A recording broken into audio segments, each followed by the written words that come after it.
नमस्कार दोस्तों, ये video editorial compilation for mains का पार्ट है। आप प्लेलिस्ट में जाके एडिटोरियल की वीडियोस पेपर वाइज और टॉपिक वाइज देख सकते हो। और अगर आप दिसंबर 2019 के बाद की वीडियोस को देखना चाहते हो तो वीडियो के नीचे मौजूद ज्वाइन बटन की सहायता से आप मेंबरशिप को ज्वाइन कर सकते हो। चलिए डिस्कशन स्टार्ट करते हैं। आप जीएस पेपर 2 के इस टॉपिक से आर्टिकल को रिलेट कर सकते हो। क्या कंटेस्ट है? रिसेंटली क्या हुआ, एक खबर आई, चाइनीज वेसल अंडमान सी में ऑपरेट कर रहा था जिसको इंडियन नेवी के द्वारा खदेड़ दिया गया। हमारे नेवी के चीफ ने एक प्रेस कॉन्फ्रेंस में कहा कि जो चाइनीज वेसल था उसका नाम था सियान 1 और वो एक रिसर्च वेसल था।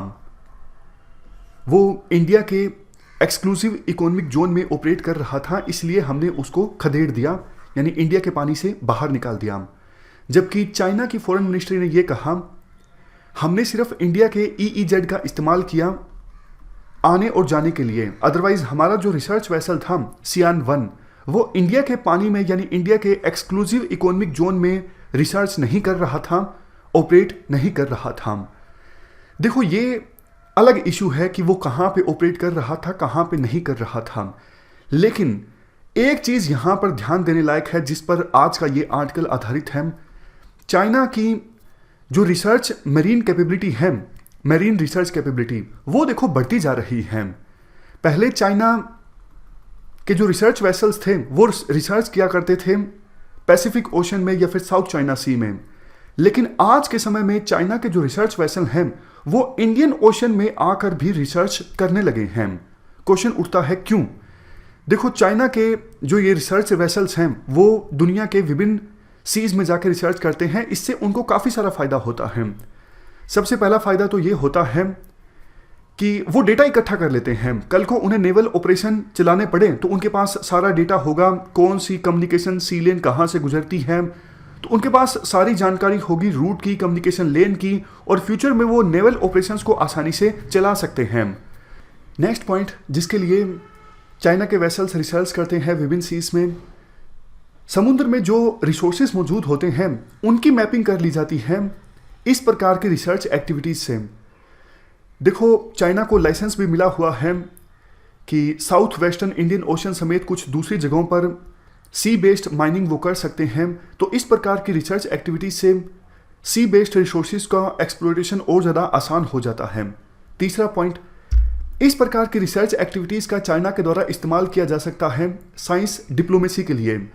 जैसे देखो, एग्जाम्पल के तौर पर चाइना ने पाकिस्तान को इनवाइट किया, चलो भैया मिलकर हम अरेबियन सी में रिसर्च करते हैं, या फिर आने वाले समय में इंडियन ओशन में दूसरे जो कोस्टल स्टेट्स हैं उनको भी चाइना के द्वारा इनवाइट किया जा सकता है कि चलो मिलके हम रिसर्च करते हैं आपके आसपास के सी में, इससे आपको भी फायदा होगा।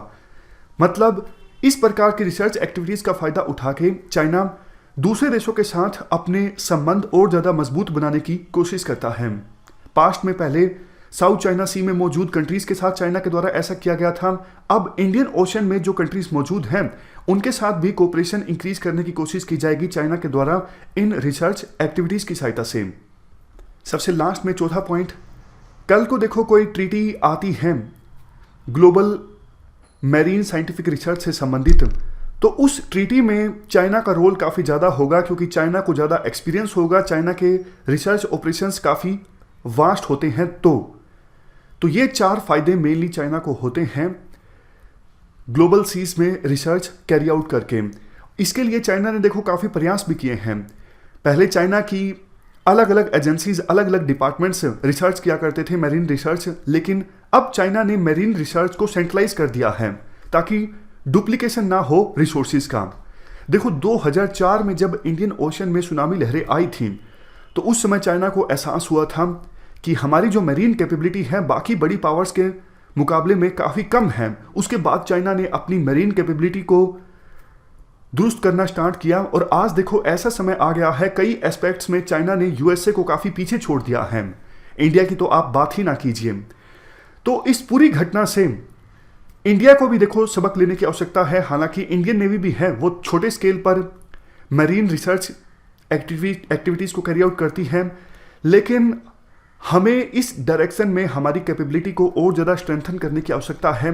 हम भी इंडियन ओशन के अलावा दूसरे सीज में जाकर रिसर्च करें, हम भी रिसर्च एक्टिविटीज़ की सहायता से अपनी डिप्लोमेसी को कैरी आउट करें और दूसरे देशों के साथ कोऑपरेशन को बढ़ाएं।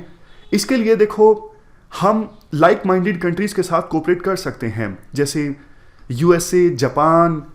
इनके जो इंटरेस्ट हैं वो इंडिया के साथ कन्वर्ज होते हैं चाइना के अगेंस्ट, तो इंडिया इन देशों के साथ कोऑपरेट कर सकता है वर्ल्ड के विभिन्न सीज में मैरीन रिसर्च एक्टिविटीज़ को कैरी आउट करने के लिए। तो ये हमने पूरा आर्टिकल डिस्कस किया मैरीन कैपेबिलिटी से संबंधित। इस डिस्कशन में फिलहाल इतना ही है। Thank you very much for discussion.